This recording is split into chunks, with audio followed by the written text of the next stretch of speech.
الله وبركاته. الحمد لله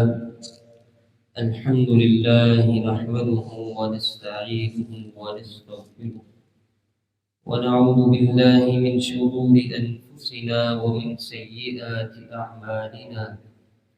أما بعد، عن عائشة رضي الله عنها أن النبي صلى الله عليه وسلم كان يقوم من الليل حتى تتفتر قدماه.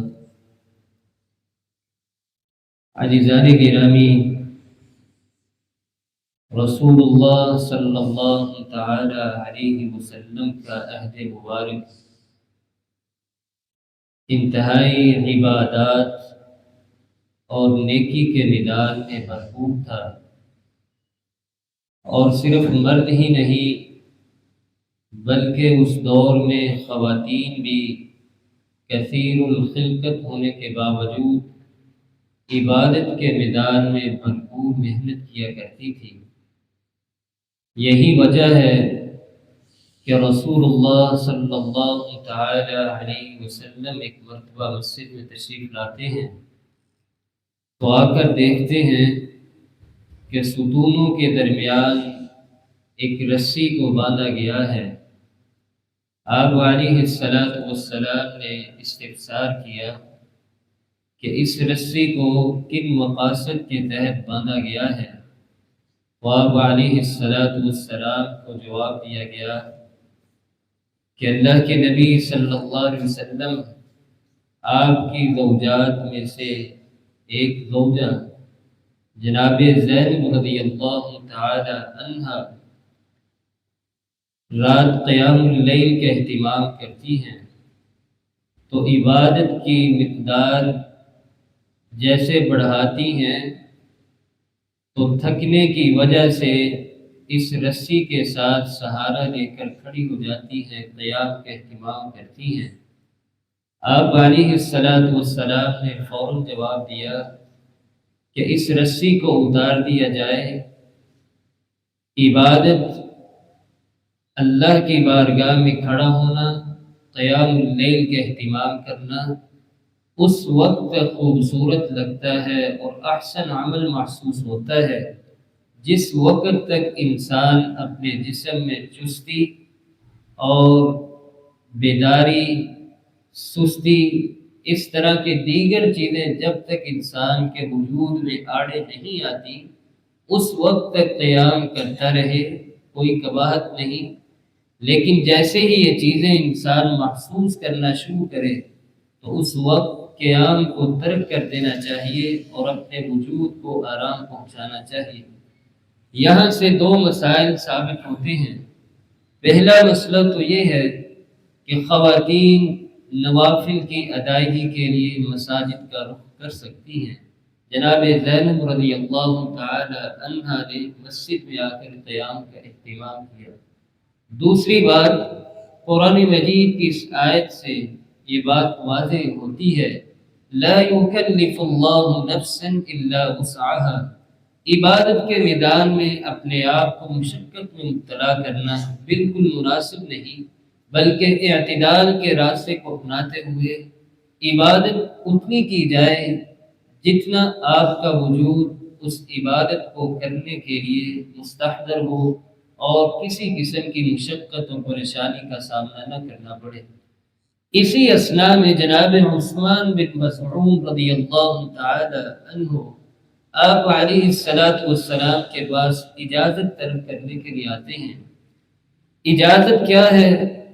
پیارے آقا علیہ السلام سے اجازت اس بات کی طلب کرنے آتے ہیں کہ میں رات کثرت عبادت کی وجہ سے اپنے آپ کو ہمیشہ کے لیے کموارہ رکھنا چاہتا ہوں، شادی کا اہتمام اپنی زندگی کے اندر نہیں کرنا چاہتا۔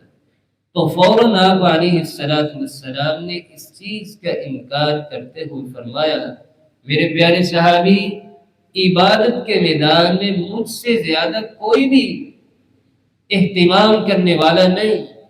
میں عبادت کا اہتمام بھی کرتا ہوں، قیام اللیل کا اہتمام کرتا ہوں، روزوں کا اہتمام کرتا ہوں، دیگر کئی ایک عبادات ہیں، لیکن اس کے ساتھ ساتھ میں نے امور زندگی کو بھی اپنایا ہوا ہے، معاشرے کے جو امور ہیں ان کو بھی اپنایا ہوا ہے، لیکن ان چیزوں کو صرف اس لیے ترک کر دینا کہ میں رات ساری عبادت کرتا رہوں گا تو یہ مناسب عمل محسوس نہیں ہوتا۔ اسی تناظر میں ایک اور سلسلہ اللہ کے نبی علیہ السلام کی زوجات میں سے ایک زوجہ جناب عائشہ صدیقہ رضی اللہ تعالی عنہا کے پاس 3 صحابہ کرام آتے ہیں اور آپ صلی اللہ علیہ وسلم کی عبادت کے متعلق سوال کیا۔ سوال کرنے کے بعد یہ محسوس کیا کہ ہماری عبادت اللہ کے نبی علیہ السلام کی عبادت کے مقابلے میں کم ہے، لہذا ہمیں اور محنت کرنی چاہیے، عبادت کے میدان میں اور مقابلہ بازی کرنی چاہیے، بڑھنا چاہیے، محنت کرنی چاہیے۔ تو ان تینوں صحابہ میں سے ایک صحابی رسول کہتے ہیں کہ میں ساری زندگی شادی کا اہتمام نہیں کروں گا بلکہ کنوارا رہوں گا۔ دوسرا کہتا ہے میں ساری رات جاگ کر گزاروں گا، قیام اللیل کا اہتمام نہیں کروں گا۔ تو جناب محمد رسول اللہ صلی اللہ علیہ وسلم کو ان صحابہ کرام کے جوابات کے متعلق بتلایا گیا تو فوراً آپ علیہ السلام نے تنبیہ کرتے ہوئے فرمایا کہ میرے پیارے صحابہ، میں محمد نبی ہو کر شادی کا بھی اہتمام کرتا ہوں، رات قیام اللیل کا اہتمام بھی کرتا ہوں، دیگر امور زندگی کو بھی اپناتا ہوں۔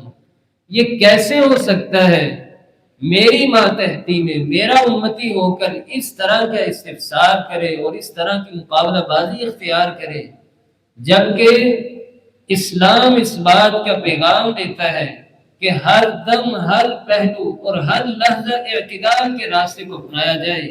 ایسا نہ ہو کہ ایک رات ساری عبادت کے اندر گزار دی اور اگلی رات ساری سو کر گزار دی، فجر کو بھی ترک کر دیا۔ نہیں، اسلام اس چیز کا پیغام دیتا ہے کہ اعتدال والے راستے کو اپناتے ہوئے اتنی محنت کریں جتنی آپ برداشت کر سکتے ہیں۔ مثال کے طور پر قیام اللیل کی بات کی جائے، 2 نوافل کا اہتمام کریں، اس پر ہمیشگی اختیار کرتے رہیں۔ جب محسوس کریں کہ اس عمل پر ہمیشگی ہے اور میرے وجود پر یہ عمل گرا نہیں گزرتا، میں آسانی کے ساتھ اٹھ سکتا ہوں، پڑھ سکتا ہوں، تو اس مقدار کو بڑھا دیا جائے، اس کے ساتھ وطر کا اہتمام کیا جائے، دعاؤں کا اہتمام کیا جائے، بنسبت اس عمل کے کہ آپ ایک رات میں ساری کی ساری جاگ کر گزار دیں، عبادت کرتے رہے اور آئندہ کے لیے اس عمل کو ترک کر دیا جائے۔ یہ عمل شریعت اس چیز کی تائید نہیں کرتی اور نہ ہی اس کو مستحسن سمجھتی ہے۔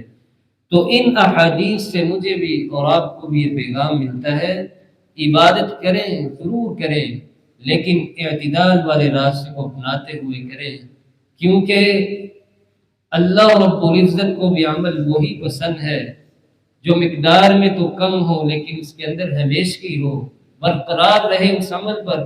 اللہ اس عمل کو بہت زیادہ پسند کرتے ہیں اور خوبصورتی کے ساتھ دیکھتے ہیں۔ اللہ تعالیٰ سے دعا ہے کہ اللہ تعالیٰ مجھے اور آپ کو عبادات کا اہتمام کرنے کی توفیق نصیب فرمائے اور ان عبادات کے اندر اعتدال والے راستے کو اپنانے کی توفیق نصیب فرمائے۔ وآخر دعوانا الحمدللہ۔